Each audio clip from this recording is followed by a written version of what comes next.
press the Let's Go Live button. So LFG, I see in the chat. I'm sorry if we're a minute or two late here. We're actually like 32 minutes late after our normal time. I was on a little bit of a clip fest today. I really couldn't help myself. We've got 4 segments, all sorts of clips that we're going to go to, and I'm pretty excited about it. But we do have to make sure that the streams are working all across the fruited plain, and it looks like they are. So let's go ahead and get started, shall we? Hello, my friends, and welcome back to yet another episode of Watching the Watchers Live. My name is Robert Gouveia. I am a criminal defense attorney at the R&R Law Group. We're located in the always beautiful and sunny Scottsdale, Arizona. Free case evaluations, links are down in the description below. And today we're talking about a brewing storm. We've got several different things that we've got to cover. We have the, of course, new announcement from the Attorney General Merrick Garland after the Oath Keepers got convicted. We talked about this on one of our walk-in talks, but the Oath Keepers got convicted. 2 out of 5 got actually the convictions for seditious conspiracy. Today we're going to take a look at the verdict form that came in, which I think I clipped. Yes, I did. There it is, which we're going to go through. Jen Psaki is commenting on this because this is kind of the first big seditious conspiracy charge that is now on the books. So Psaki is out saying that she's got contacts in the Department of Justice, and they're telling her that there's a quiet storm that's brewing. We've got several additional clips from Merrick Garland asking about, how's special counsel going? He actually took some questions from the press, which we don't see a lot of from him. So the media asked him about special counsel Jack Smith. They also asked him about a story that we talked about yesterday, which was the scrubbing of the January 6th committee documents. In other words, when the Republicans take over, is the J6 committee going to just shred all of their files? Well, that's what Adam Schiff said. And so the question that people have for the DOJ is, do you want those records? Yes or no? The Republicans certainly do. Kevin McCarthy sent a letter. We can see that here. We'll also take a look at that. He's basically telling Chairman Benny Thompson, preserve your records, buddy boy, because we want to see everything, right? Don't go to the shredder. Don't take these things to the dump over at Liz Cheney's house. Just hold them right where they are, because we're going to be there soon. So that's going to all be in the first segment. We're going to jump over to the White House after that and see what our president is up to. He had a very interesting introduction with the president of France, Emmanuel Macron. He came in and they shook hands, and they did this weird thing for 42 seconds. So we'll take a look at that one because it's just funny. We also have Joe Biden taking questions. They have this meeting, these two very worldly leaders, they get together and they're going to, solve a bunch of problems for the rest of us, I guess, when they come back home. We bring this treaty and we've got this idea, and they're going to solve a bunch of stuff. So what a waste of time. Anyways, they took a couple of questions from the press. And Joe Biden couldn't even really answer much of anything. So there were a total of 4 questions.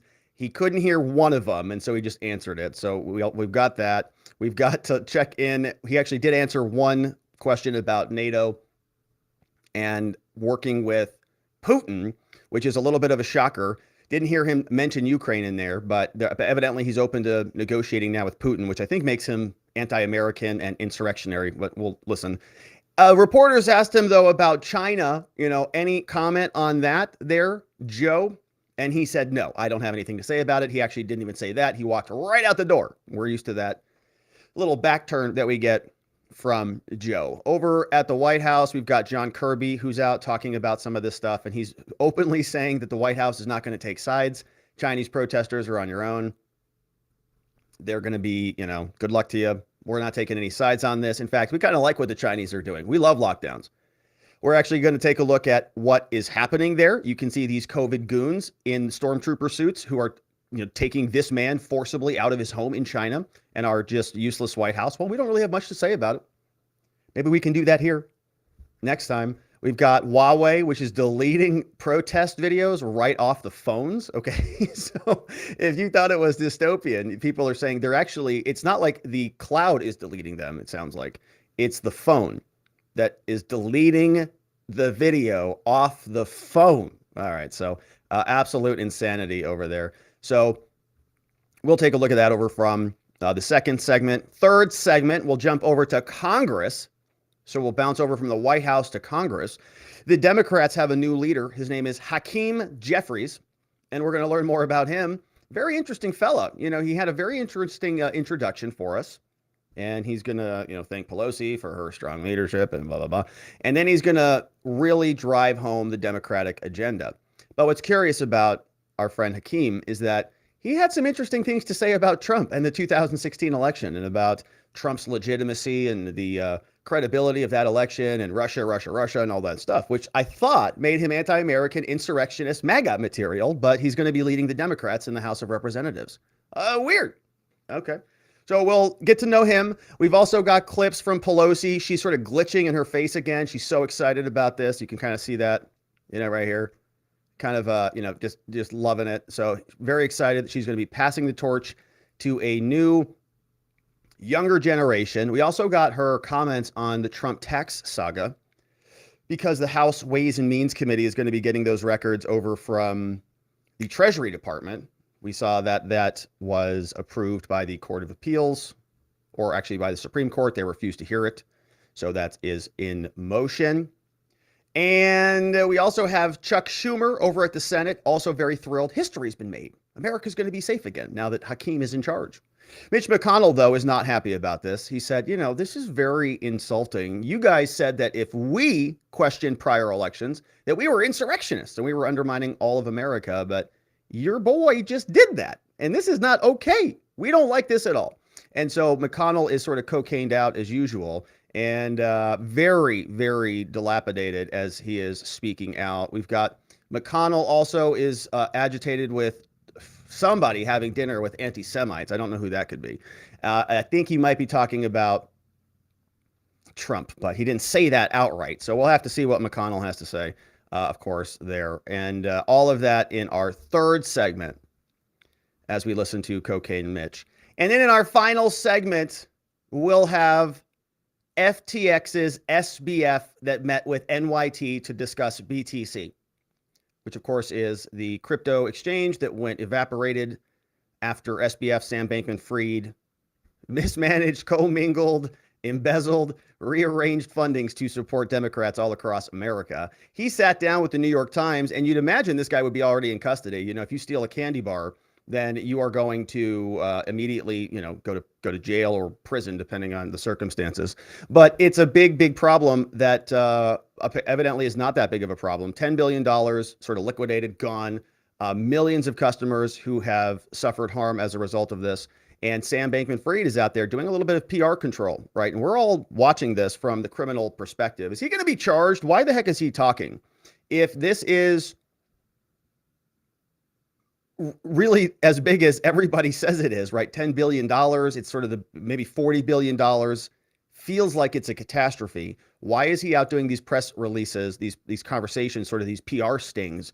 And how does that implicate him, or how could this lead to criminal exposure? So we'll talk about that. He had several clips. He's talking about FTX and US, the fact that US might be actually solvent.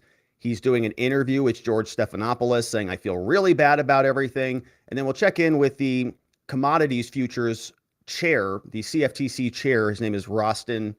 He is giving us an update in the Senate about sort of what they've been able to find thus far on FTX. So as you can see, my friends, we've got a lot to get to today. And if you want to be a part of the show, the best place to join us is over at watchingthewatchers.locals.com. You can see the community right there. We do morning walk and talks. We sort of carry on the conversation and go a little bit deeper in the conversation. You can see we've got some chats going on over there. Everybody chatting away. Shout out to JC, Speech Unleashed, Facts Matter, C Reads in the House, and others are chatting away on watchingthewatchers.locals.com. And so come on over there and join us.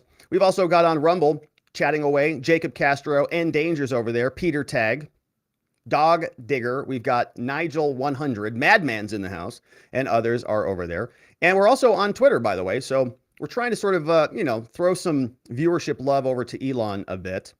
And, if you have any comments or anything that you want to drop on our tweet that is now posted, you can, of course, go ahead and do that. And then we'll try to get to those comments at the end of the program. So, all right. And so let's get this puppy queued up now so that we can get right back into the content of the day. But if you want to join watchingthewatchers.locals.com, Now's the time to do it while I just navigate this. You've got plenty of time to enter that into your browser as we get this puppy queued up. But now you're out of time. All right, so you're going to have to wait until after we're done with this segment to join. All right, so let's get right to it. A January 6th storm is one brewing. That's what Jen Psaki said. She made that announcement on her new MSNBC gig where she's talking about all sorts of things there. She was responding to the Oath Keepers. Several of them got convicted of seditious conspiracy. The DOJ is very excited about this. They wanted seditious conspiracy from the beginning. What it turned out, many of these J6 crimes were the massive insurrection. Most of them, as we've talked about here, were criminal trespass, disorderly conduct. Okay, if you did the same thing at your local, 6th Street bar or whatever it is, it would be very, very minor crime. And it probably wouldn't even be a crime if somebody was waving you in and opening the doors for you and saying, come on in. So they needed something more than that. It took them a long time. They finally tracked down the Proud Boys. They finally got down the Oath Keepers, and they said, all right, now let's go get them. Seditious conspiracy was the charge. Now, 5 people were on trial. Only 2 of them got the seditious conspiracy charge. And so they're celebrating this as a big win. And it is a bit of a win for them because now they know that they can get somebody on this charge. And guess who's next? Guess who led the charge? Guess who was the one who's leading all of the sedition ideas? Donald Trump, obviously. So if they've got some of these guys in the Oath Keepers group, guess who is next? So we're going to take a look at the verdict form right now. I have that queued up, I do believe. Here's what it looked like. Verdict for the Oath Keepers. We can see in the case of the United States of America versus the 5 Oath Keepers, we've got Stewart Rhodes, Elmer Stewart Rhodes. And he's an interesting fellow. We've played video here on this channel of him walking down the street here in Arizona with somebody named Ray Epps many times. It was a very curious relationship that they had. And Ray Epps was also there on January 6th with some of these other these other Oath Keepers. We see Kelly Meggs, Kenneth Harrelson, Jessica Watkins, and Thomas Caldwell, another individual that we've talked about here. Verdict form reads, count 1, seditious conspiracy. This is the big one. This is the one that they all wanted. Everything else is like, okay, whatever. But this is the big cojones. You see here, verdict as to each defendant. Verdict as to defendant 1, Elmer Stewart Rhodes III, guilty or not guilty. Jurors said, guilty right there. Big check mark of guilt. Subnote 1, if guilty of the conspiracy charge in count 1, which object do you unanimously find the defendant conspired to achieve? Okay, so what's the conspiracy? If he's guilty of the conspiracy, what's the conspiracy? Jurors said, to oppose by force the authority of the government of the United States. But they didn't check the one of to use force to prevent, hinder, delay the execution of any law of the United States. So it doesn't sound like it's actually the interference with the transfer of power to me. I mean, this one is to prevent the execution of any law. Isn't that the transfer of power? Like the actual counting of the electoral vote ballots that Mike Pence was doing and declaring them, that whole thing that we all watched. We're all watching, what's Mike Pence going to do? We've got duplicate ballots coming in from Arizona. What's he going to do? Right, all that stuff. And he did exactly what we all thought he was going to do. So they say that it was just to oppose by force the authority of the government of the United States. So it's, I guess, just by the force, right? Yeah, because that's where they got, I guess, into a little bit of trouble there. So that's the conspiracy. It's not to delay the execution of any law. It's just to oppose by force the authority of the government. Okay, pretty broad, pretty generic. All right. We also have defendant number 2, Kelly Meggs. She's also guilty, right? That's 2. Same thing. Oppose by force the authority of the government of the United States. But once again, not anything about delaying the execution of the law. Now that's the 2. Those are the 2 people who were ultimately found guilty. These other 3 conspirators, okay, they were all charged with conspiracy, seditious conspiracy.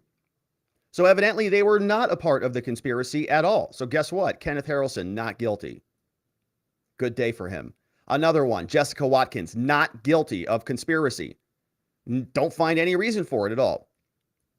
And lastly, Thomas Caldwell, not guilty. Right, and so those are all good news for these people. That's the seditious conspiracy. Now, there's other charges. Here you can see them break down. We'll run through the rest of this. Conspiracy to obstruct an official proceeding. Okay. And yeah, it's such a closely related charge, but it's so different. The other charge is just seditious, right? It's a seditious conspiracy. Like, I guess you're literally going to secede from the union. This is just a low-level conspiracy to like interrupt a proceeding. Okay, so it's actually not sedition. It's actually not like you're going to leave the country, right? You're not actually trying to insurrect anything.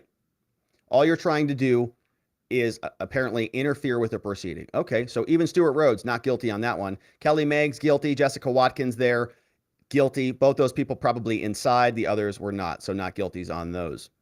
Obstruction of official proceedings, all of them guilty on all of those, right? And this is really what you're hearing about. Everybody's, oh my gosh, 5 guilty verdicts, guilty counts for the Oath Keepers.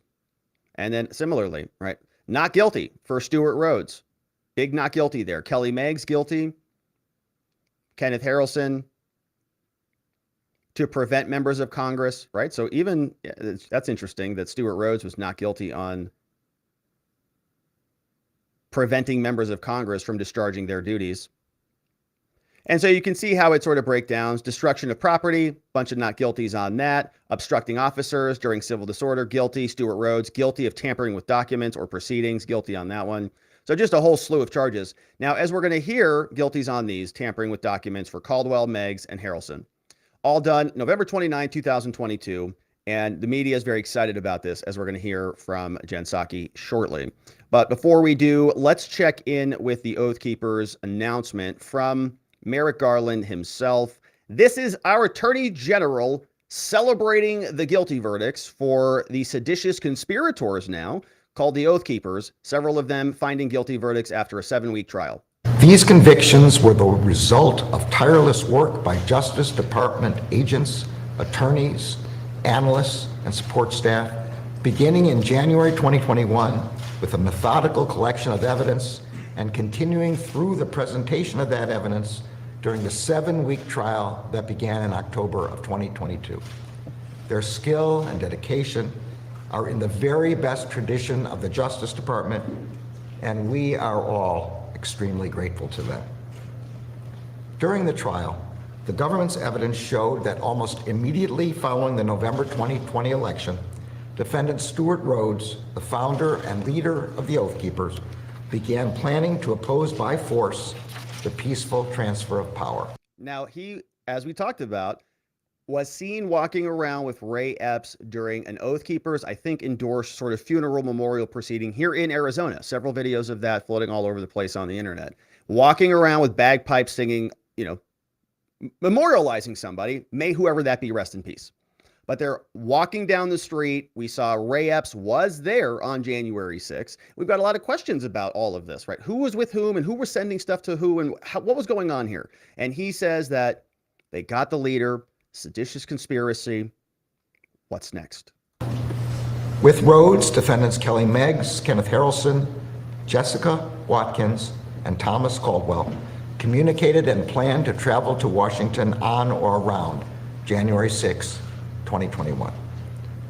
On January 6, as the government's evidence showed, defendants Meggs, Harrelson, and Watkins forcefully breached the U.S. Capitol wearing paramilitary gear, while defendants Rhodes and Caldwell remained outside on the Capitol ground, coordinating activities. A couple people went in. Last evening, a jury of the defendants' peers found each of them guilty of serious felony offenses.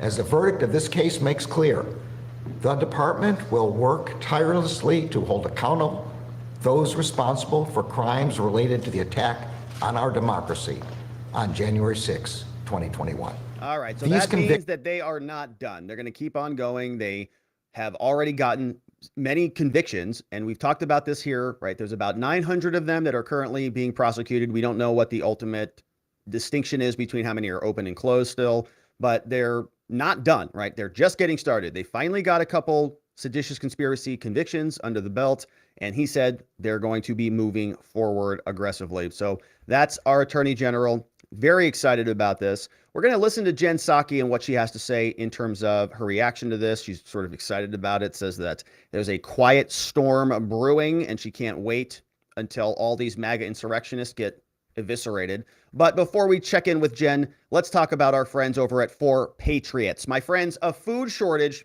could be coming. Even in the United States, experts have been writing about this as recently as July. We've got drought, inflation, new policies. We've got our food supply near its breaking point. That's why survival food is more important now than ever. You can create your own stockpile of the best-selling 4Patriots survival food kits ever. It's not ordinary food. We're talking about good for 25-year super survival food, hand-packed right in a family-owned facility in the United States. It gives jobs to over 200 Americans right here. The kits are compact, they're sturdy, they're water resistant, they stack easily. They've got different delicious breakfast, lunches, and dinners, and you can make these meals in less than 20 minutes. All you have to do, add boiling water, simmer, and serve. Even I can do it. And right now, you can go to 4patriots.com and use code Robert to get 10% off your first purchase on anything in the store, including this amazing 3-month survival kit right here on your screen. You'll get their famous guarantee for an entire year after your order, plus free shipping on orders over $97. They're called 4Patriots because a portion of every sale is donated to charities who support our veterans and their families. And you can go to 4patriots.com, use code Robert to get 10% off your order right here on the website, 4patriots.com. Start building your stockpile today, my friends. All right, let's take a look now at Jen Psaki, reacting to the verdicts from the Oath Keepers. Very excited that they are now found guilty. Jen Psaki is commenting, saying, I heard from my insider sources that Merrick Garland is like a hurricane. The man's like a tornado. There's a storm brewing, and it's coming in hot. Kevin McCarthy in the House. Yeah, it's a parallel universe. Hold all the hearings they want, but the action in the litigation and the decisions people will face about whether to cooperate or whether to face really significant prison time that's going to be, I think, the issue of the next year. Not all this. Yeah, I mean, look, I think you have on one hand, you have the Republican Party on every level, the battle for the RNC chair, whatever Kevin McCarthy's strategy is, which I don't think it's three-dimensional chess. I think he doesn't know, and Marjorie Taylor Greene's participation in policy committees. There's an identity crisis playing out here. Who are they for? What are they for? What are they fighting for? I think she's right about that. I don't think she's wrong. I don't think the Republicans have any idea what they're doing. What are they standing for? Removing 87,000 IRS agents? Have we heard from them at all after the elections?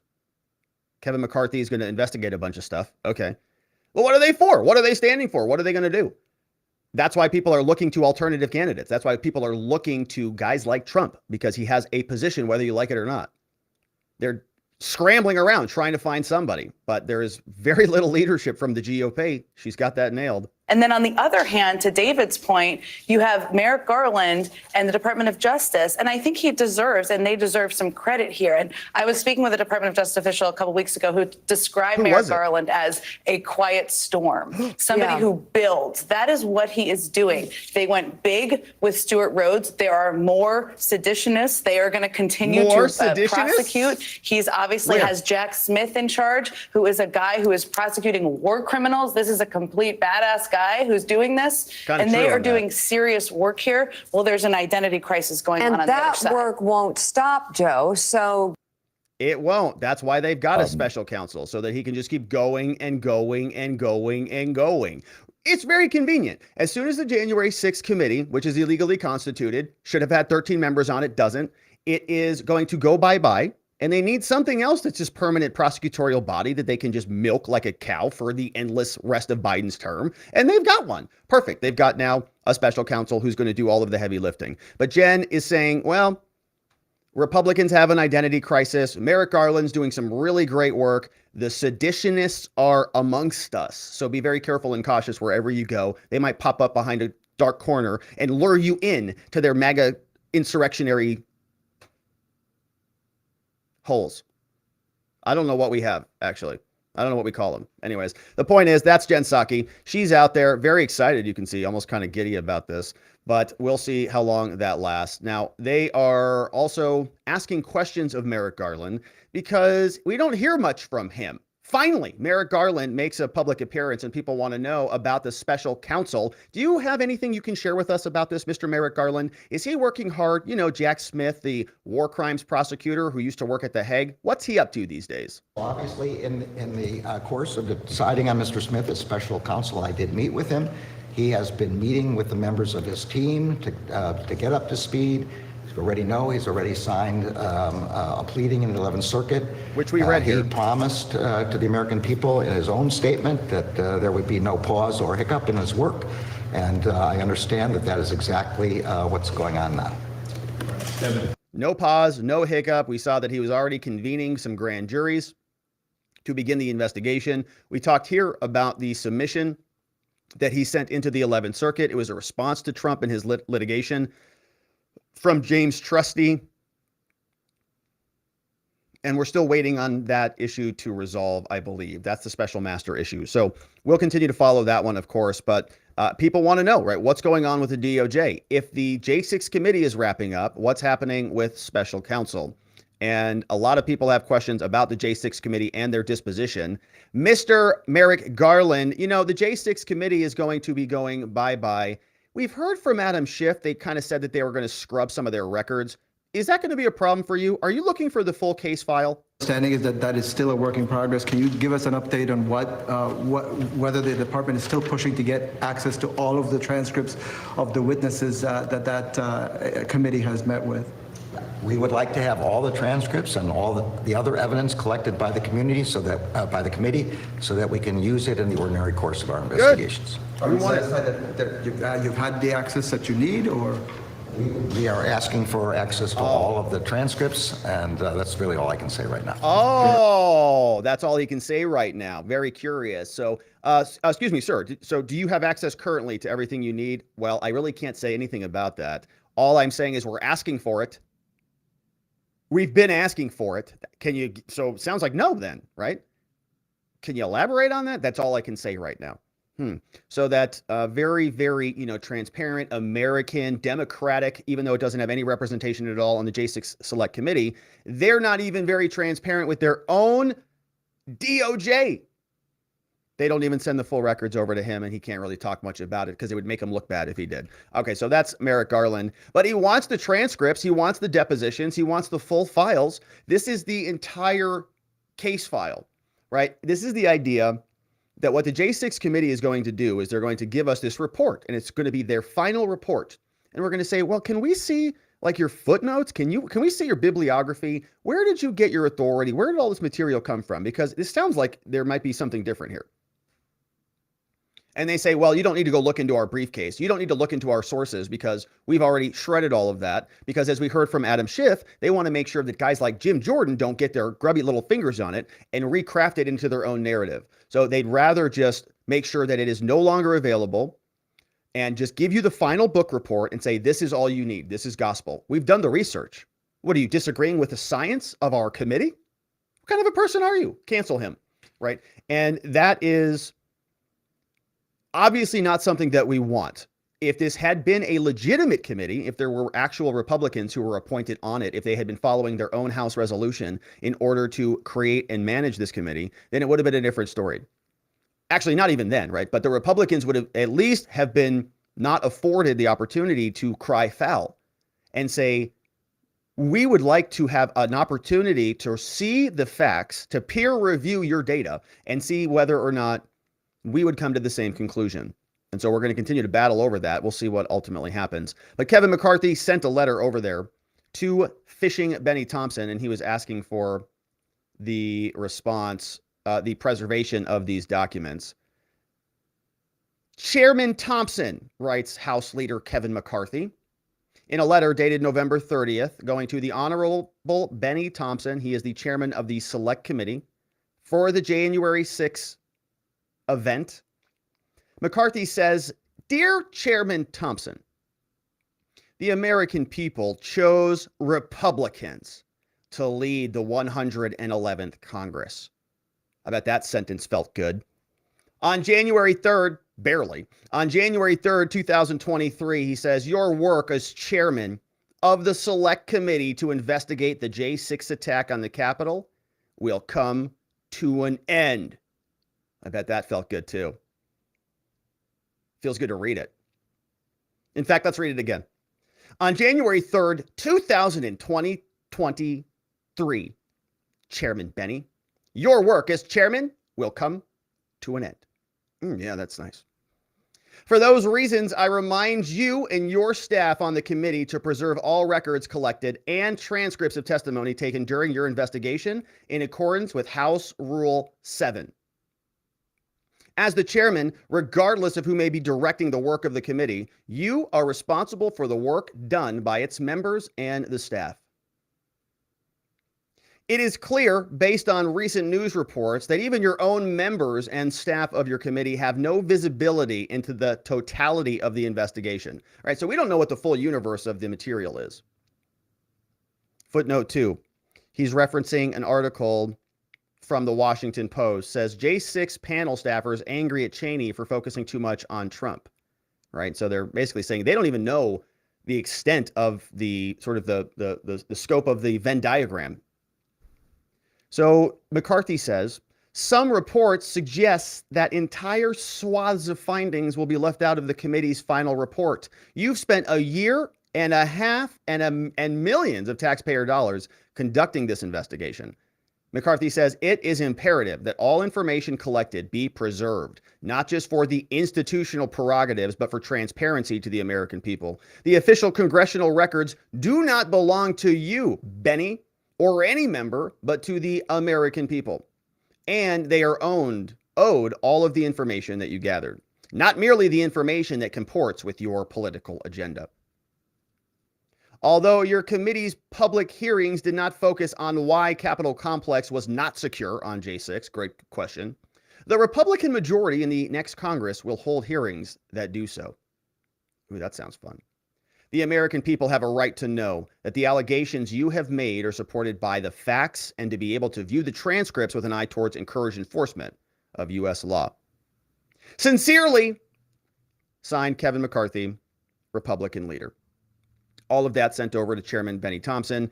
And of course, we'll see if they follow suit. We know that they don't really care much about the rules. They don't even follow their own literal founding document called H.R. 503. So they are very unlikely to care, think about preserving much of anything, because what are the Republicans going to do once they shred the evidence? What are they going to do? Say you shredded a bunch of evidence? And they'll say, well, you're insurrectionists, so you supported an insurrection. What are they going to do? Hold more hearings? And around we go. So that's what it looks like when we've got a lawless, sort of a disorderly government in Washington, and we're going to have a lot more of that. We, of course, will continue to follow these goons, and I hope that you join us. Thank you for subscribing and liking this video wherever it is you're watching it. All right, and so that is the first segment, my friends. We'll wrap that up and jump right in, and we're going to go. We're going to say hello to some of our international friends. We've got a conversation about China. We've got some conversations about our friends over in France. And let's just get right to it. President Joe Biden meets with France President Emmanuel Macron. They're talking about, well, a lot of things, but not much that we can hear because they only take about 4 questions total from the media.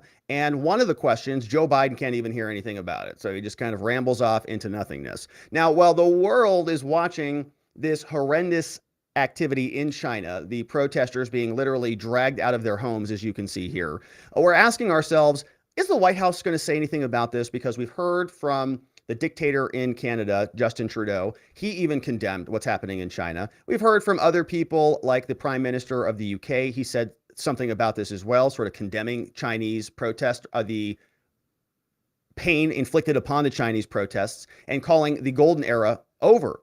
So, Joe Biden, what do you have to say about this? Well, we'll have to listen in a minute because he basically walks out of the room before John Kirby comes in and does cleanup. But let's see how the very interesting meeting with France went. This is President Joe Biden with the French President Emmanuel Macron, making sure that they get a nice, solid handshake and never lets go. Mr. President, Amis indéfectibles dans les moments de triomphe et d'épreuve, la France et les États-Unis affronteront l'avenir comme nous l'avons toujours fait, confiants dans nos capacités communes, soutenus par la force de nos valeurs partagées, sans se laisser décourager par les défis qui nous attendent. Et les liens que nous construisons aujourd'hui entre nos étudiants, nos entreprises, nos pionniers, permettront à notre alliance de continuer à prospérer et à se renforcer pendant les décennies à venir. Donc, bienvenue à nouveau, Monsieur le Président, et à la délégation française. Je suis honoré de vous avoir ici et je me réjouis de passer une merveilleuse journée ensemble. Que Dieu bénisse nos deux nations et que Dieu protège nos troupes. Okay, so very, very interesting.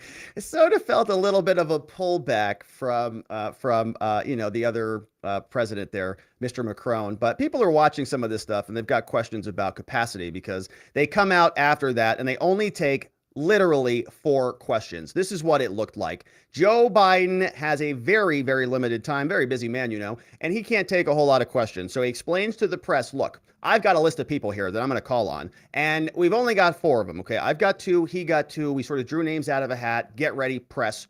You're up. All right, we're going to take, we're each going to call on 2 people, a total of 2 people, total of 4 total. 4 total. And the first questioner is going to be from AFP Miss End. Okay, we get 1 question. Somebody comes out. They ask something like this. A couple other questions. You can hear there's a total of 4 of them in total. But one of them comes out. It's a little bit blurry, so it doesn't even count. So remember, we've got 4. We sort of want 4 answers. Let's see what we can glean from this question. Mr. President, will you leave Washington with the assurance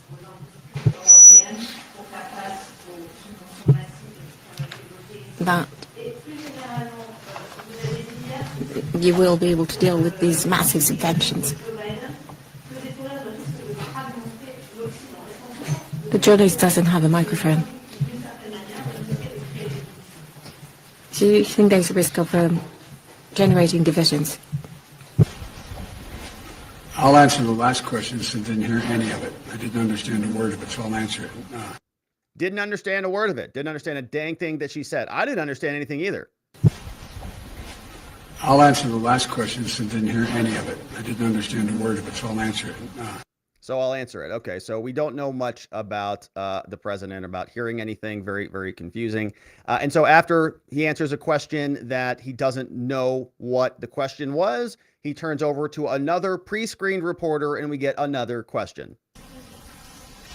Okay, who's the next question? Got my list here.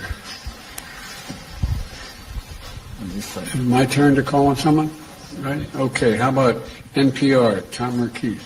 Yeah, it's your turn, Joe. It goes 1-1. Then it's you again, and then it's him again. So, okay, he's got another question out there. Woo! All right, so we're finally going to get to an actual answer from the president. We've got that right here, and let's check in and see. Finally, we're going to get some substance from our commander-in-chief after a very brave question from this gentleman.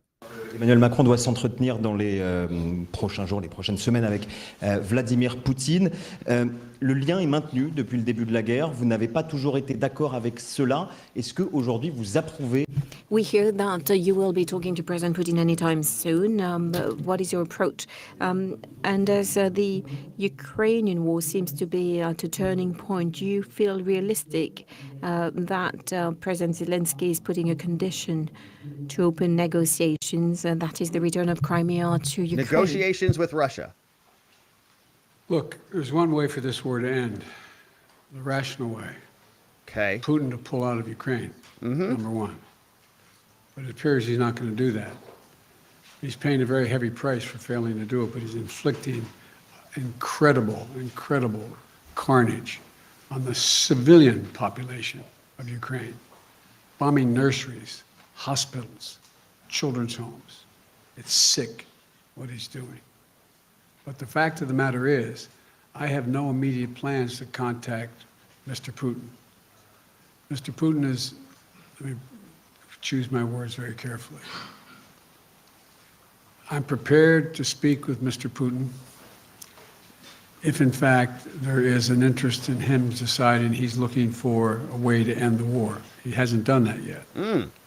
If that's the case, in consultation with my French and my NATO friends, I'll be happy to sit down with Putin to see what he has in mind. Wow, so that's a little bit of a difference, wasn't it? I mean, we heard previously from Jake Sullivan and John Kirby and Lloyd Austin and everybody that really the only way for this to end was if Putin relinquished everything, got out of Ukraine, and he gave up everything, right? Basically came to terms with whatever Zelensky wanted. And we were all sitting here going, well, that's curious, because Jake Sullivan was even saying that Putin needed to be brought up on war crimes. You remember that? We played the clips here. I've got them saved. We can go back and pull them up if we have to. But he did. Zelensky did. Everybody was saying the only way, no negotiations at all, the only way was if it's total victory, which is very curious because this is now different. And it's also very curious because this is what everybody who's not Joe Biden and the Democrats has been saying for a long time. Why isn't there even a conversation about this? Because it seems like if the only resolution is Putin dies,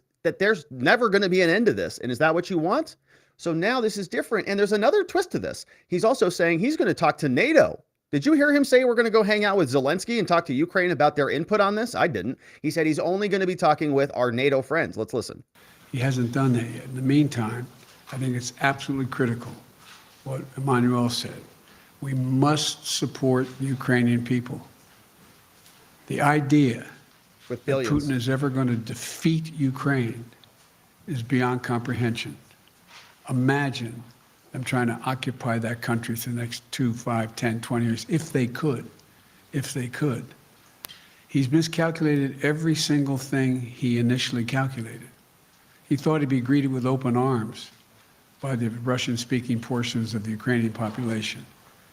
Go back and read his speech when he invaded, when I said they were going to invade, and they did when we said they were. Oh my gosh. We played the clips of those here too. We had Lloyd Austin and John Kirby sitting there in those weird the Secretary of Defense sort of press briefings. Remember they gave us? And remember when they moved 3,500 troops over and then 8,500 troops? So maybe it's all coming together now. Joe Biden was saying, yeah, they were going to invade, maybe because they wanted them to. Maybe that's why the token 8,500 troops was not meant to actually dissuade the 130,000 that were piling up on the border. I can read the speech he made. He talked about him with needing to be another Peter the Great. He talked about the need for the people that Kyiv is the mother lode of Russian identity in the beginning, et cetera, et cetera. He's just miscalculated across the board. And so the question is, what is his decision? How does he get himself out of the circumstance he's in? I'm prepared, if he's willing to talk, to find out what he's willing to do, but I'll only do it in consultation with my NATO allies. NATO allies. I'm not going to do it on my own. Wow. So Thank you. Didn't have Zelensky in that list of people he was going to be conversating with in order to reach that reconciliation with Russia. Pretty dramatic change there. And all right, so we got a coherent answer from the president, right? After a rocky start, difficult time with some questions and picking them. That's actually a French question that he got asked, and he answered it. Okay, thank you, Mr. President. Glad to have some insight on that. So turning our attention from Russia, Ukraine, there's a major issue taking place in another part of the world that has a lot of American, unfortunately, intertwined interests because of the outsourcing of all of our, basically everything to China. Mr. President, before you leave here after this very historic meeting with the French, can you please tell us if you have any words for those peaceful protesters there in China? Thank you, folks. All right. Sir, do you have a message to the protesters in China you spoke about Iran? Man! No question. No answer. Nothing to talk about there. Sir, anything with the protesters in China? And walks right out the door. They made it through with their scripted questions without getting a single question about China. And you can see Emmanuel gives him the old pat on the back. He's like, we did it, old boy. Here you go. Nice job, Joe. You did it. Let's get some ice cream. All right, so they wrap up their very interesting meeting with the president of France and the president of the United States. And so we're going to listen to what the actual administration says, what their response is to some of this. We've got John Kirby, who is coming up here in a quick second. But first, let's talk about our friends over at Goldco. Goldco, my friends, you know that if you have an IRA, a 401k, or a savings account, that things are scary out there. The Biden administration has already printed more money in the past 2 years than the previous 100 years combined. It's insane. The national debt hit a record $30 trillion. Inflation is the highest we've seen since 1982. It's only a matter of time before this house of cards comes crashing down. If you have retirement savings, your money could be at serious risk. Talk to my friends over at Goldco. See how you can protect your retirement with gold and silver before it's too late. Go to robertlikesgold.com. They'll give you $10,000 or more in free silver. When you open up a qualifying account, that's robertlikesgold.com. They're an A-plus rated business with the Better Business Bureau. So be sure to check out our friends at Goldco. All right, so let's chime in and see what John Kirby has to tell us about the White House's official position on China, because, you know, we all want to know. We heard from Trudeau. We heard from the UK. We've got questions. Mr. President, the White House, do you have anything to say for the protesters in China? Critics accusing the White House of being too soft in its response to those Chinese protesters pushing back against their communist leader. All right, White House National Security Council Coordinator John Kirby, Admiral Kirby, is here to respond. Admiral, how do you feel about the lack of firmness in the response from the administration? Is there a reason why we're being so soft about and not supporting fully the protesters on the ground and what they're standing for? Other than you love it? Along with the journalists that are getting beaten?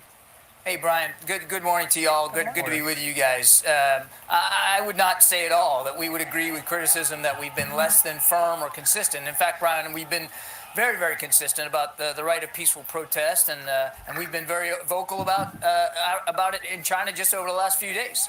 We believe that these individuals should be able to peacefully protest and assemble and to make their minds known to their government there in China, just like we've said the same in Iran and around the world. And we stand up for peaceful protests. And again, we've been very consistent about that. Well, absolutely. The White House is always for peaceful protests. Of course. But, John, you know what the protesters are saying. They're saying, hey, Xi Jinping's got to go.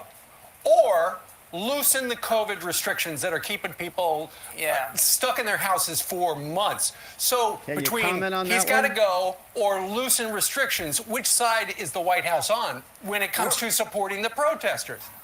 Steve, we're on the side of peaceful protest. We're on the side of individuals being able to freely assemble and to express their views, whatever those views are. We're not taking a side in terms of what these protesters are about. Largely, though, Steve, you know that these protesters are really out there about the lockdown. Their main concern, 100%. What drove them to the streets, was the very severe, very stringent COVID policies by Xi's administration, and that's what's really been driving all this public protest. All right, so he's very careful with his words. You know, he says, we're not going to take sides on this thing, but it's probably because of the strict lockdowns, and maybe, you know, sort of implying that maybe if the Chinese lifted some of the lockdowns up a little bit, that things wouldn't be so volatile there in China. But man, it is like twisting somebody's arm to try to get them to just say, no, what China's doing is insane. In fact, let's take a look at some of this insanity.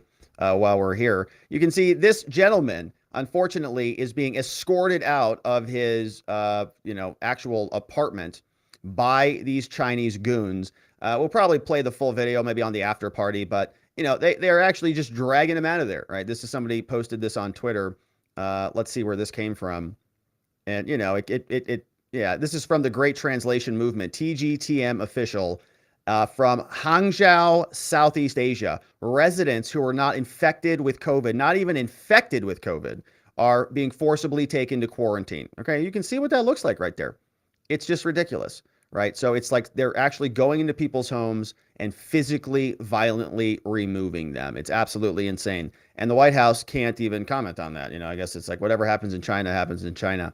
Now, meanwhile, you've got Chinese enterprise, the different technology that they have. We spent a lot of time talking about this yesterday. This is a clip that also was posted on Twitter from somebody in China, which is sharing an image. Actually, let's take a look at the tweet so we get some good clarity on this. This came from James Melville. And he said that Chinese social media users are reporting that their videos, their Huawei phones, are surreptitiously deleting videos of the anti-lockdown protests in China. Doesn't even notify them. And yesterday we played the clip of the young gentleman. I actually tweeted it on my timeline, where he is saying that they have these facial recognition cameras that can actually catch you jaywalking across the street and then issue you a jaywalking fine. You don't even have any due process at all. They just issue the fine. They know it's you, and they say you owe us money. They don't even ask you to pay for it. They just deduct it right out of your account. Better not cross the street that way again, you little terrorist. That's what's going on in China. And here's this video. You see it just scrolling in the background, right? You've got photos or videos of the protests literally just going gone, deleted. Person's highlighting them right there for us. So welcome to those dystopian films. It's already here. It's already there, floating around, happening in China. And of course, we will continue to cover it. Now, that is it for us on that segment, my friends. Of course, we hope that you enjoyed it. Thank you for liking this video wherever you're watching it, and we'll see you on the next one. All right, and so we've got 2 more segments to get to. And we're going over to the House of Representatives now. So we bounced over from the White House over to the House of Representatives. Meet Hakeem Jeffries, the newest House Democratic leader. Somebody very interesting. Got a bit of a past that the Democrats would have issue with if he were not a Democrat, if he were a Republican. We've got 3 clips of him when he was very upset with Donald Trump's election, saying that he had a lot of questions about it, almost questioning the outcome of an American election. Very shocking behavior, but the Democrats don't care about it. The media doesn't care about it. In fact, they voted for him because this time they like what he has to say. We've got reaction from other people across the way in the Senate. But let's start off with an introduction from the Democrats' newest leader, just so we can get our bearings straight. Who is this guy? Hakeem Jeffries, the newest Democratic leader in the House of Representatives, taking over for Nancy Pelosi. Here he is. It's an honor to stand before you today. Democrats on Wednesday unanimously elected Hakeem Jeffries to serve as the party's top leader in the House of Representatives, replacing Nancy Pelosi to become the first Black American to hold such a high-ranking position in Congress. Historic. At a news conference, the 52-year-old New Yorker acknowledged his 82-year-old predecessor, who in 2007 was the first woman to be elected House Speaker. I also want to convey my thanks to Speaker Nancy Pelosi, an extraordinary speaker for the ages, who has delivered so much for so many over such a significant period of time. Our caucus is better, our country is better, the world is better because of Speaker Nancy Pelosi's incredible leadership. Pelosi announced on November 17th that she would give up her leadership. The side of the aisle and work with them. Let's see here. Democratic caucus beginning in January. We look forward to finding opportunities to partner with the other side of the aisle and work with them whenever possible. But we will also push back against extremism whenever necessary. With Republicans in control of the House next year, leader Kevin McCarthy, who is set to become the next speaker in January, said his party would push for deep cuts in spending. And all right, so we've got Hakeem Jeffries. He's saying, look, we'd love to work with the other side, unless they're extremist terrorists. Then we're not going to even think about it. We are going to push back. Now, what's very curious about this is we know that it's illegal to question prior elections, especially here on YouTube. You definitely can't do that. And the 2021 is really a bad one. It's a big, big no-no. You're not allowed to talk about that. But the 2016 election, it's like pretty much fair game. I don't think anybody cares at all. So including the Democrats. Now, if you reversed this and you made this individual a Republican and he said these things, this would be insurrectionary language. It would be undermining American democracy. It would be illegal to really even talk about this on the major platforms. But because it is their version of that, it's all good. It's a possibility, but let's take the first step in terms of the full disclosure of the report and the underlying documentation. The American people deserve to know whether Donald Trump is either A, a legitimate president, B, a Russian asset, Insurrection. C, the functional equivalent of an organized crime boss, or D, just a useful idiot who happens to have been victimized by the greatest collection of coincidences in the history of the Republic. Congressman, it sounds like you've come to your own conclusions. He could be even an illegitimate president? Wow, my gosh. So it sounds like he might be trying to incite a seditious conspiracy or something. I'm not sure. We'll have to continue to see. Let's see if we can add a little meat to the bone and learn a little bit more about Hakeem Jeffries. This is the new Democratic House leader saying that there may be a little bit of cloud of doubt over the former president, Donald Trump. I don't think not attending the inauguration, for instance, would be disrespecting that principle in this particular situation, because John Lewis is completely right. There is a cloud of illegitimacy around the election of Donald Trump. The Russians interfered with his election. James Comey and the FBI interfered with his election. The fake news industry interfered with his election. Is the FBI aware of this? Does Merrick Garland know this guy is in Congress? You can't talk like that. That's illegal. They've got people canceled and in jail for this stuff. And we've got Stuart Rhodes and we've got others who said that, there may have been, some other issues. And man, they were sending text messages to each other and stuff. This guy's saying this stuff openly on MSNBC. Wow. All right. So that's pretty interesting. That's another clip. And here, let's see if 2 for 2, it seems like it might be a problematic, But if it's 3 for 3, then he's definitely a terrorist, insurrectionist. Let's listen. Hakeem Jeffries scolding somebody or loving up with somebody. Look, she's very happy about this. Very smiley with somebody. Opining about Donald Trump and prior elections. Seems to me that there's a cloud of illegitimacy that continues to hang over 1600 Pennsylvania Avenue, and that patriotic Americans have a responsibility to try to figure out what the heck happened in terms of the malignant tumor that seemed to have been embedded in that 2016 campaign. What did the president know? Regular order. When did he know it? Regular order. And how do we prevent this type of malignant activity from happening again? A cloud over the White House. A lot of illegitimacy. A malignant tumor. What do you have to do with a malignant tumor? You have to cut it out. You've got to kill it. You've got to eliminate it. Well, it's very curious that you can get away with that if you're a Democrat. In fact, you get promoted. He's got the best job that every Democrat wanted. They gave it to this guy. So you see how it works? If you're a Republican and you do this stuff, your life is ruined. You're called a conspiracy theorist. You can't question a prior election if you're on the right. If you're on the left, you get promoted to the highest position that you can get in the House of Representatives. And the media lets it go. It's very disgusting, but it's reality. And we're going to have a lot of this guy probably for a long time. I mean, how many years is he going to be there? Nancy Pelosi was there until she was 180. So now, we might have him until, I don't know what, 2037? I don't know. 2337? Yeah. All right. So here we've got some more reaction, of course, from Nancy Pelosi. She's thrilled. She's very excited to get out of there or to get out of the blast zone. Here's Nancy Pelosi, who's giving up the gavel, communicating that she's just thrilled that a new core group of America's best and brightest are coming in to take over leadership to save our country. Okay, and this week we have marked a week of transition as the moment, House Democrats one of their favorite passing words. the torch to a new generation of leaders. I'm so excited about the enthusiasm of so many people who wanted to participate. Over the years, we kept adding to the number of people who would be at the leadership table. When I first became leader, it was 8, and now it's more like 17. I think they may have added 1 or 2 in the last day or so, more than double what was there, again, when I first became a leader.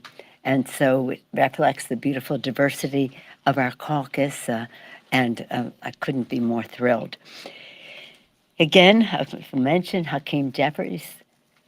They tell me he's leader designate until January. Is that correct? So, leader Hakeem Jeffries and whip designate Catherine Clark and chairman designate Pete Aguilar. We're proud of all of them. They have leadership experience. Great. And I wish them well. Together, House Democratic Leader, it reflects, again, not only the diversity, but the vibrancy of our caucus. Again, the new leadership always bringing fresh ideas, entrepreneurial thinking, their take on a vision and their path to achieving that vision. Did she say entrepreneurial thinking? What is she talking about? What is Hakeem Jeffries' background? Is he an entrepreneur? He's a corporate lawyer. All right, there you go. Let's learn a little bit more about this fella, shall we? Hakeem Jeffries. He's an American politician and an attorney, served in the U.S. Representative since 2013 for the New York 8th District. All right, so he's been there for a long time. Prior to that, he was a corporate lawyer, worked for Paul Weiss Rifkin, worked at a law firm, so didn't start a law firm, then worked for Viacom, ran and served for New York State Assembly from 2007 to 2012. Okay, so he's been in government since 2007. Great. And looks like he didn't start any businesses at all. And he just worked at a law firm that other people started and ran. All right, so he got elected to become the minority leader of the House of Representatives. Great. So I don't know what she's talking about in terms of his entrepreneurial ability. Invigorate the caucus. Again, I'm personally grateful for the opportunity I have had to serve in leadership, 20 years as leader or speaker, just a while as whip to begin with, and I consider it a great privilege, but I'm very, very happy to be seeing all that I wish that, as one who has served so long, my dream is that they do better. And I think everybody who has a position of responsibility always wants their successors to do better. Just like a mom or a father to their child. Isn't that beautiful? I worked so hard so you could live a better life, Johnny. She's giving birth to Hakeem Jeffries. Beautiful. All right, so that is Nancy Pelosi. She got asked a question about this, about Trump's taxes. We already talked about this case previously. Trump didn't want his taxes to be turned over to the House of Representatives, obviously, because, of course, they're monsters. But unfortunately, that's not going to be his wish, or his wish is not going to be granted. The Trump tax records are going over, and Miss Pelosi is asked about this. Hey, Nancy, what do you think about the House that you're now leaving getting their hands on Trump's tax records? Anything to say on that topic? Yes, Madam Speaker, the Supreme Court ruled in favor of the Ways and Means Committee finally in their Trump tax return case last week. I'm curious, what would you like the committee to do with these returns they fought so hard and so long to acquire? Well, I'm not involved in that. I mean, I don't know what they intend to do. Release them? I'd like to know, just as you would like to know. Leak them to the Washington Post? But I think that give credit to Chairman of the Ways and Means Committee, Richie Neal. He handled this with dignity. He handled it with its purpose, that is to say, we need to see how this works. We need to possibly have legislation requiring candidates for president that reach a certain threshold, that the public has a right to see their tax returns. And so where they go next, I don't know. If they Probably legally to the can Washington release Post. information from those returns, do you believe they should? That's a judgment they're going to have to make, in keeping with what the purpose is. The purpose is, how do we, how does this exercise, which took a very long time, but was upheld by the Supreme Court, the right of Congress to have access to that. It wasn't upheld. They just didn't accept Trump's case. They just declined his case. They just said, okay, well, they'll just, take it. They didn't rule on it and say, Nancy Pelosi's doing a great job. They just didn't accept it and hear it. To go forward. I think the public has a right to know. That's why we should pass legislation requiring candidates to do that. That's why every other candidate has, except who, and who shall remain nameless here. She hates him so much. So I would hope that the public would have the opportunity to see it. But again, it's complicated, it's technical, it's legal, and Richie Neal has handled this with great dignity. There have been those in the public who be saying he should be doing this and he should be doing that. No, he should be handling it with the dignity that it deserves. Madam Speaker. Okay, so the dignity. All right. Well, so the Trump taxes, we'll see what ultimately happens with those. I have a hard time believing that they stay hidden under closed doors under the beautiful, safe watch of the House Democrats. I really doubt it. So expect that probably on a Washington Post headline near you. Over in the Senate, we've got Chuck Schumer. He's very excited as well. This is the Senate Democrat leader excited about the House Democrat leader, Hakeem Jeffries, now being elected. Excited about all sorts of Democratic victories there from Chuck. Mr. President, this morning, the House Democratic Caucus, of which we were once both members, but this morning, the House Democratic Caucus will make a momentous and potentially historic decision. Selecting the next generation of leaders that will propel House Democrats forward in the 118th Congress.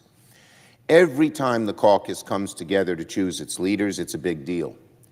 But today's gathering is unlike any we have seen Historic, before. man. Everything's historic. For one, it signals the end of a magnificent era, as my dear friend, Speaker Nancy Pelosi, has chosen to step down from leadership. Bye. We'll never see someone like Speaker Pelosi ever again in our lifetime. But her potential successor will be history-making in its own right.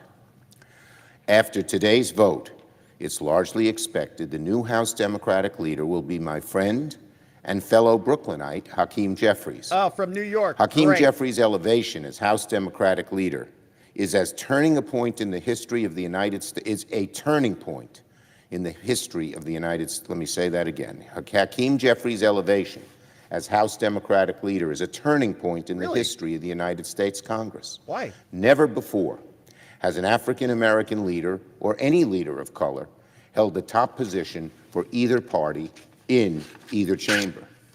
With yesterday's vote on respect for marriage and today's vote for House Democratic leader, our representative democracy continues to march forward towards its promise of equality and full representation for all Americans.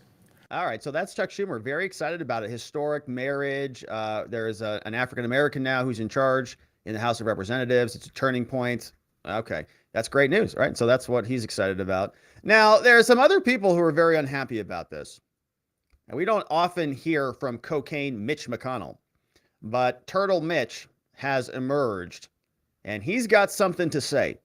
So before we play this clip, make sure you've got whatever caffeinated beverage you need or a shot of adrenaline or whatever. Cocaine Mitch is very unhappy with House Democrat leader Hakeem Jeffries. How dare the Democrats elect him when he has undermined American institutions? It has been one of the big unfortunate ironies of the past several years. Many of the same individuals and institutions on the political left who spent the years 2017 through 2020 yelling about the importance of norms and institutions have themselves not hesitated to undermine our institutions when they're unhappy with a given outcome. Just as an example, the newly elected incoming leader of House Democrats is a past election denier. Yeah, we listened to the who clips. basically said the 2016 election was, quote, illegitimate. Can you believe that? And suggested that we had a, quote, fake president. Wow. He's also mounted reckless attacks on our independent judiciary and said that justices he didn't like have, quote, zero legitimacy. Unbelievable.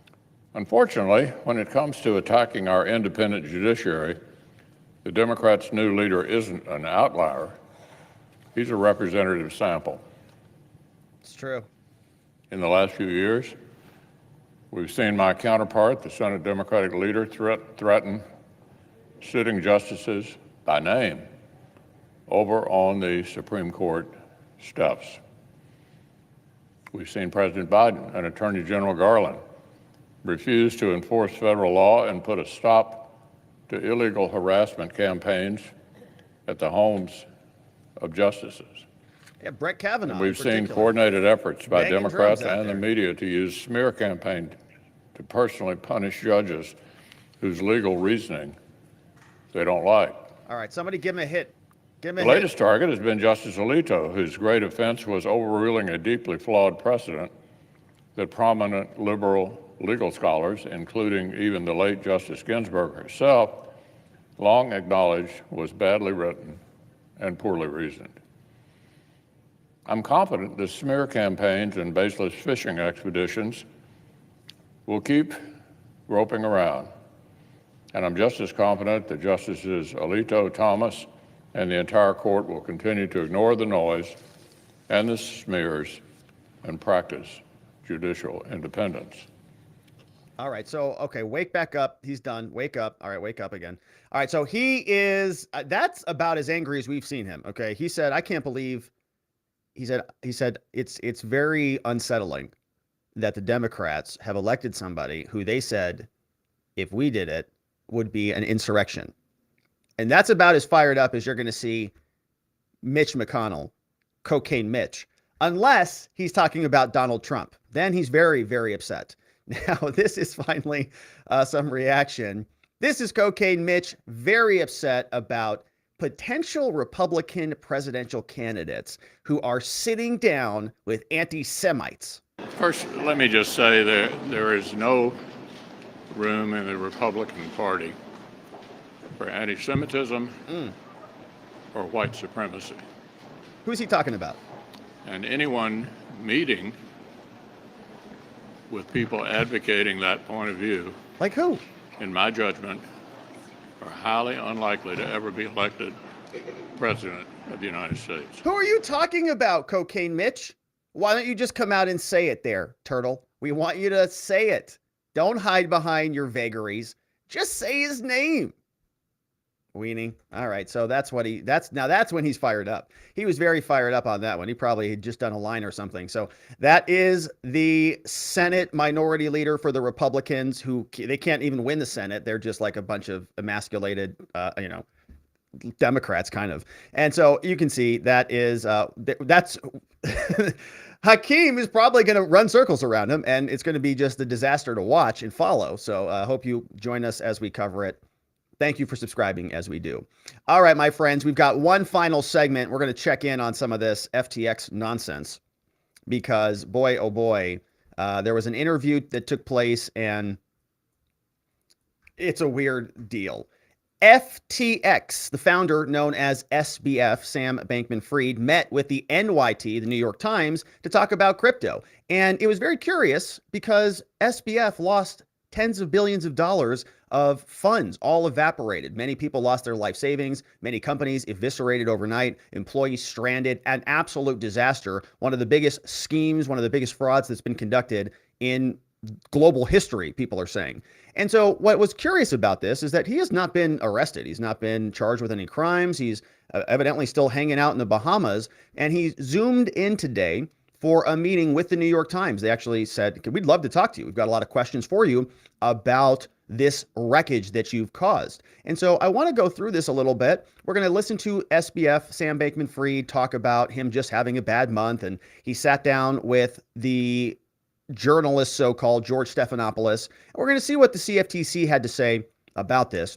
But remember, we've seen similar stories like this. There was a saga involving Bernie Madoff. And before we listen to what's happening with SBF, remember this clip. This is how this guy was treated by the media. Just a refreshment of our recollection. Bernie Madoff making his way down a street. The media didn't even let him get through. They were very agitated with him. And we don't see this type of behavior with others like SBF. I wonder why. Bernie Madoff, one of the biggest Ponzi schemers in history. Harassed, pushed, shoved, treated like the monster that he was for stealing many people's livelihoods away from them. And suddenly, when you look at what's happening at the New York Times, we're going to get an interesting explanation and a little bit of a different reaction. Let's start with the introduction from Sam. SBF was sitting down with the New York Times and he was explaining that, gosh, I didn't mean to cause any of this. I was just having a really bad month. There's going to be a time and a place for me to sort of think about myself and my own future, but I don't think this is it. Like, right now, I mean, look, I've had a bad month. This has not been a fun month for me, but look at these that's not goofballs what matters here. Like, chuckling what away. matters here is the millions of customers. What matters here is all the stakeholders in FTX who got hurt and trying to do everything I can to help them out. Prison. He's laughing. They're laughing at him. Listen to them as he's saying this. The people in the audience at the New York Times just giggling like children. In my own future, but I don't think this is it. Like, right now, I mean, look, I've had a bad month. This has not been a fun month for me, but that's not what matters here. Like, what matters here is... It does matter, Sam. The fact that you had a bad month is a very important thing. If you didn't have a bad month, guess what? Many other people would have their life savings still in their pockets. But what's pretty shocking about this, I guess, is the first thing is that the New York Times would bring him on there and that the U.S. government would just sort of, allow this all to happen without really even issuing so much as a notice about what's going on. But we also have SBF, who is really trying to, you can see, carve out some safe spaces for himself. And as we talk about SBF, one of the things that, is always on my mind is somebody's exposure to criminal charges and to criminal liability, and whether or not Sam giving this interview is going to incriminate him more than is needed. And so he's playing this very fine balancing game where he's got to go out and make public statements, right? Issue some sort of a press release or do some sort of public relations stuff in order to theoretically save himself.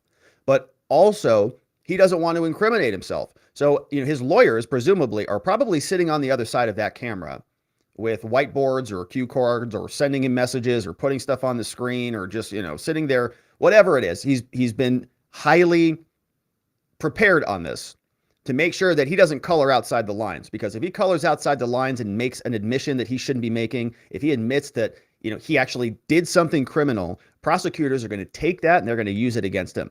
And so he's trying to find this, a way to thread the needle on this. How can he sort of acknowledge that actions happened, right? Certain things took place, but that he didn't have the mental culpability, that he wasn't intentionally involved. And on our morning walk and talk that we did this morning, we discussed the layers of mental culpability, right? You can do something intentionally. You can wake up and say, I'm going to go murder somebody else. That's intentional. You can also do it recklessly, right? You can sort of recklessly murder somebody if you're driving your car recklessly, or you're doing something with a machine gun recklessly, right? Somebody dies. You didn't intend to murder them. It was reckless. So it's a different level of culpability. And we also have, knowingly, and we also have other types of mental culpability. But Sam is trying to deviate himself from the intentional. Okay, so as we're listening to this, he's trying to not have done anything intentionally. He's trying to drop it down maybe to knowingly, right? Another potential charge would be knowingly that, okay, you didn't intend to defraud millions of people, but you kind of did it knowingly, or you should have known, or a responsible person should have known. So he's trying to drop out of both of those categories, from intentionally to knowingly, maybe to recklessly, or maybe, guess what? He had no culpable mental state. He was just this innocent person who was just this, brainiac, CEO type of person who was just building, and all the lawyers were taking care of everything else, and all the accountants were handling all of the other portions of his business. So let's listen and watch as he is sort of explaining to himself that he didn't kind of intend to do a lot of this stuff. Here is where he's also carving out some breathing room for himself. SBF is explaining that FTX US, not the international platform, is probably perfectly solvent, which means we could just turn the money back on and all of the US consumers could get their money out. And guess what happens then? That means US prosecutors shouldn't be mad at me, right? And they shouldn't be allowed to prosecute me because I didn't do anything bad to US consumers. It's only those international people that are going to get screwed. Just to make a distinction here, you look at the US platform, you look at the international platform. The US platform It's a US regulated platform with American users. To my knowledge, that's fully solvent. That's fully funded. And, you know, I believe that withdrawals could be opened up today and everyone could be made whole from that, that none of these problems Please don't prosecute me. The US platform. Please, I've got your money. Don't come after me, US government. And he was just going to turn on FTX US, which is a US platform, which does have some additional US regulations. And he's basically saying, you know, that could be liquid. We could refund all of that money and turn it on. And if you wanted to go withdraw your funds, you can certainly do that. Now, the New York Times did ask him some harder questions. I mean, they wanted specifically to know about compliance. It's like, Sam, if you're a genius, why were you so incapable of understanding basic compliance law, right? Your parents are even compliance lawyers, I think, from Stanford. So what the heck was the problem? This is SBF explaining, you know, compliance is a lot of work. In fact, we really tried to do compliance. We just did it very poorly. People, though, who were telling you needed more compliance, no? There were, but I think that compliance, we were spending an enormous amount of our energy on compliance. We were spending an enormous amount of our energy on regulation, on licensure. We were getting licensed in dozens of jurisdictions. I think, frankly, we were spending probably too much of our energy getting licensed in retrospect. You know, there were some places where I think that the reporting and transparency obligations from that licensure actually did help. I think when you look at, I mean, FTX US derivatives, I think when you look at FTX Japan, which I think is fully solvent, which I think could make all customers whole tomorrow if it were, if, you know, the sort of relevant teams were to allow it to, and confused why it hasn't.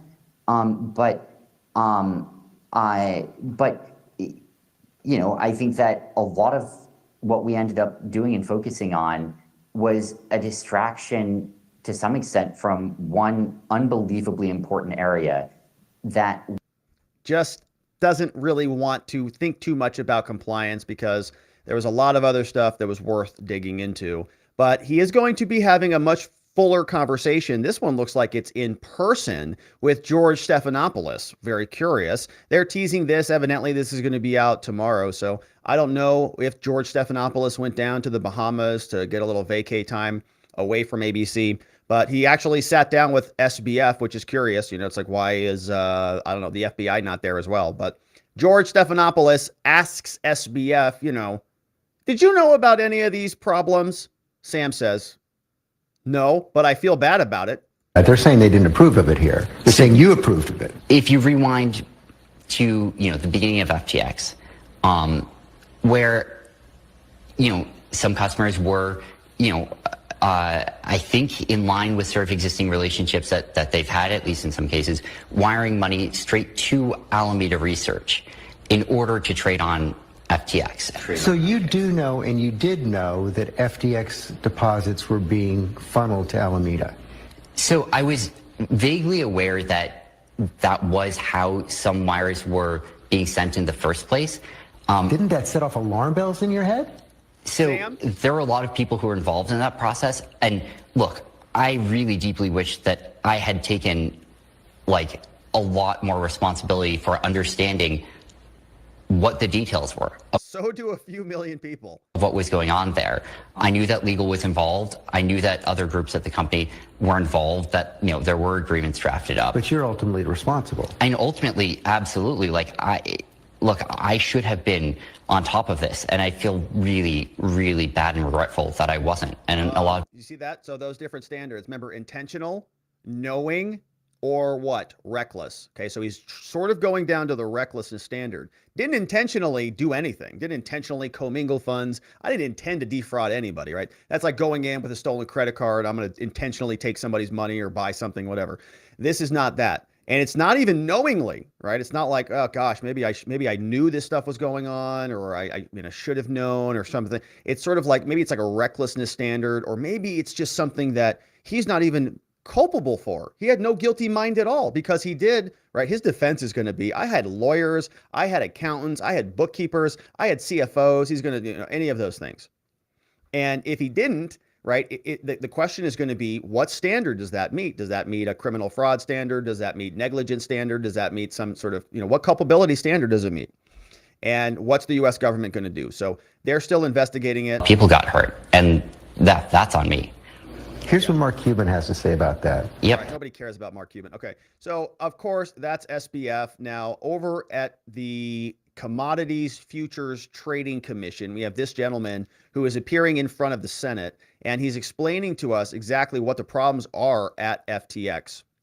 Would the conduct that led to FTX failure have been prohibited under the Digital Commodities Consumer Protection Act? If you could speak briefly. Sure, Senator. Based on what we know thus far, a lot of the issues that have arisen and sort of come to light is significant conflicts of interest. Yeah. Significant allegations of commingling customer money and house money, lack of books and records, lack of corporate governance and risk controls, just to name a few.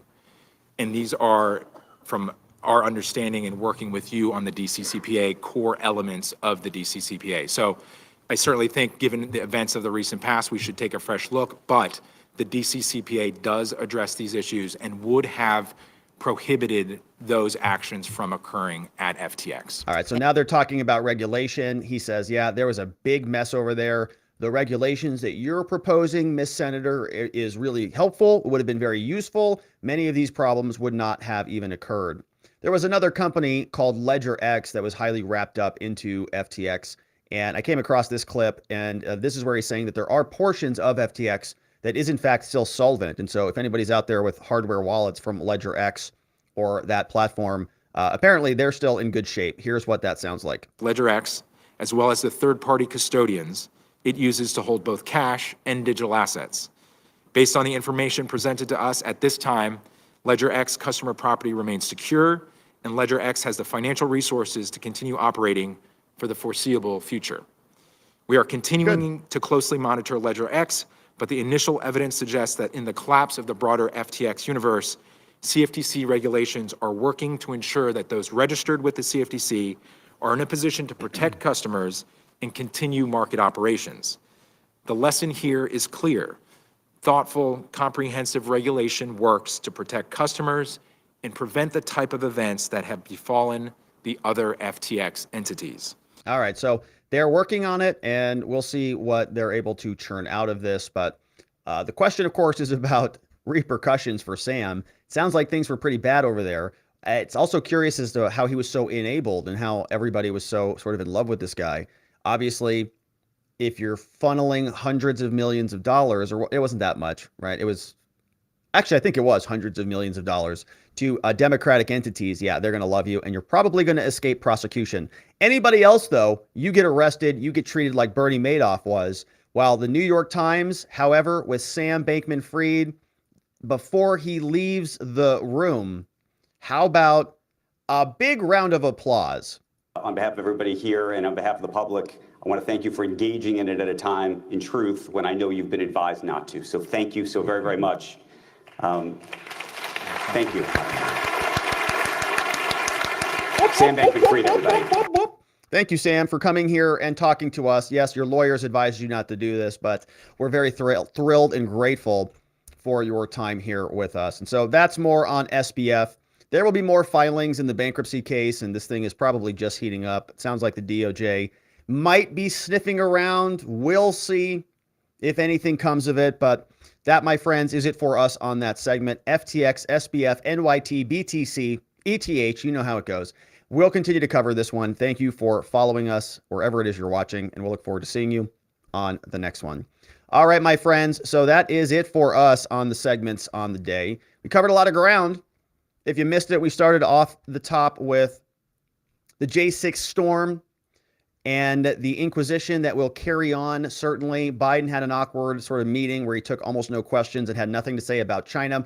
Hakeem Jeffries is going to be the new leader of the Democrats, probably being there for 80, 90, 120 years. And then we wrapped up with FTX having a very bad month.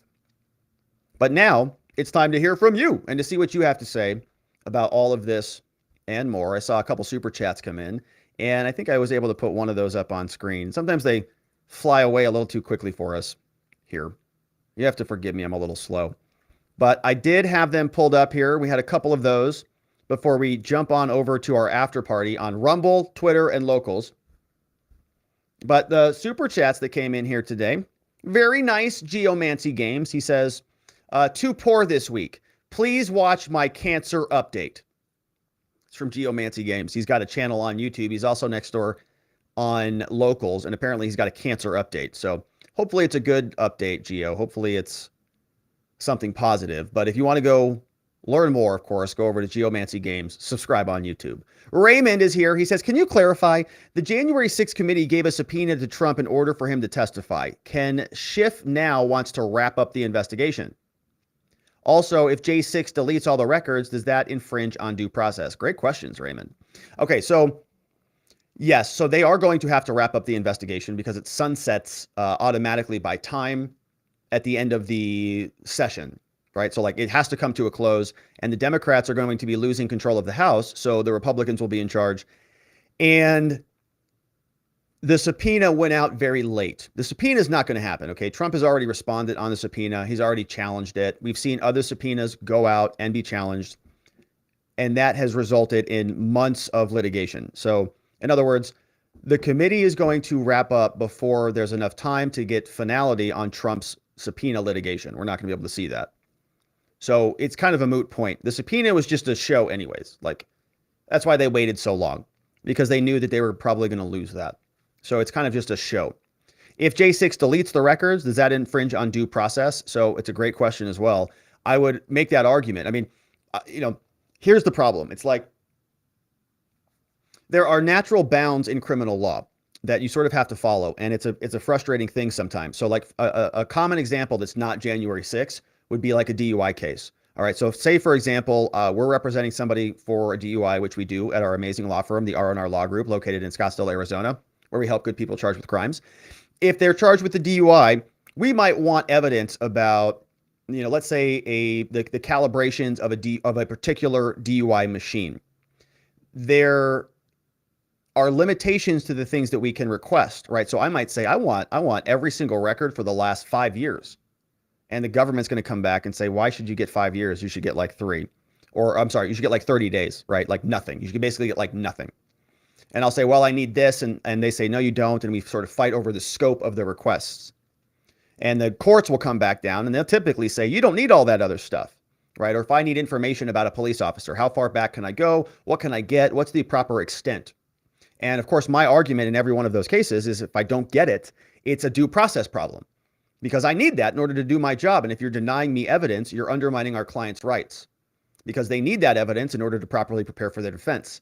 And then the court, right, it's sort of a judgment call from the judges. They'll say, you don't actually need that. We see this a lot in traffic cases. So for example, in some traffic cases, some courts won't allow us to get like GPS data or what's called CAD records, computer aided dispatch records, right? These are things that the court says, you don't really need those. And we say, yeah, we do. We have to fight over it. So in a J6 case, right, if you're a J6 defendant, you might say, I need the information on all those defendants, or I need those 10,000 hours of video footage, or I need this, that, and the other. And the judges are just saying, no, you don't. It's not relevant. It's too far removed. Where were you? Okay, well, you get the hour before, the hour after, or this, that, and the other, and they limit it down. So if the J6 committee is not, deleting anything that sort of would be in that bucket, that would be anything that would infringe on anybody's due right process if it was deleted, or if the judges just said, as a general rule, you don't need it, then no, it doesn't infringe on their due process rights. Now, for America, it's a gigantic problem because we want to see all of that. And it's like deleting evidence, right? It would be like if the police arrested you and then deleted a portion of the evidence and only left you with the charging document. And you said, well, I don't trust your charging document or your conclusions, but I'd like to look into it, but there's no more evidence there. So yeah, it is a due process violation in my mind, but not technically. Wolney says, people who get rich from being politicians are not entrepreneurs. They're not. They are called puppets. Pelosi has no authority on what an entrepreneur is. That's why I got so irritated about that, Chris. Did you see that? We had to pause and go look up Hakeem to see if he really was an entrepreneur, because he wasn't. I get agitated by that because, people say it all the time. They throw that word around and it's like meaningless now. And it's not, right? Entrepreneurs are really responsible for a lot of progress in this country, and they get dumped on all the time. And it agitates me big time. because Pelosi hasn't solved anything. Hakeem hasn't solved anything. Right? They haven't created a business or done anything.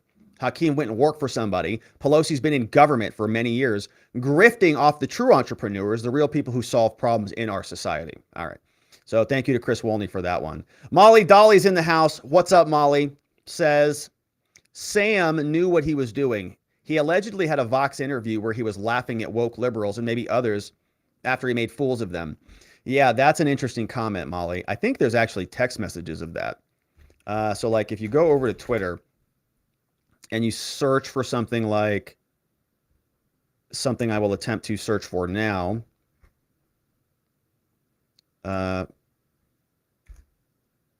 which is FTX or SBF Vox on Twitter.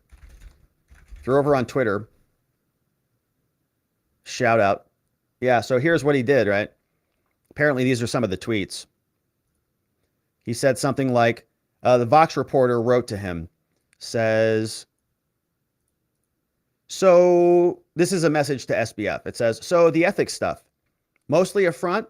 People will like you if you win and hate you if you lose, and that's how it all really works, is what he said. He said, yeah, I mean, that's not all of it, but it's a lot. The worst quadrant is sketchy plus lose. The best is win plus whatever. And clean plus lose is bad, but not terrible, right? This is what his interview says. That's a text message. And so the reporter from Vox says, you were really good at talking about ethics for someone who kind of saw it as a game with winners and losers. He said, yeah, I had to be. It's what reputations are made of. I feel bad for those who get effed by it.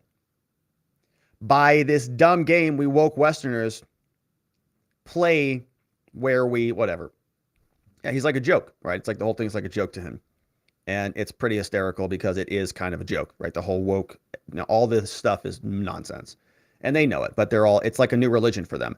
And they're just very excited about people and their religion. But all right, my friends. And so thank you, Molly Dolly. There was another one said, Sam knew. Yeah. Yeah, and he made fools of them. Thank you for that, Molly. Another one came in from STFU in the house. He says, bro, Hakeem did solve something. Guam didn't sink. Duh.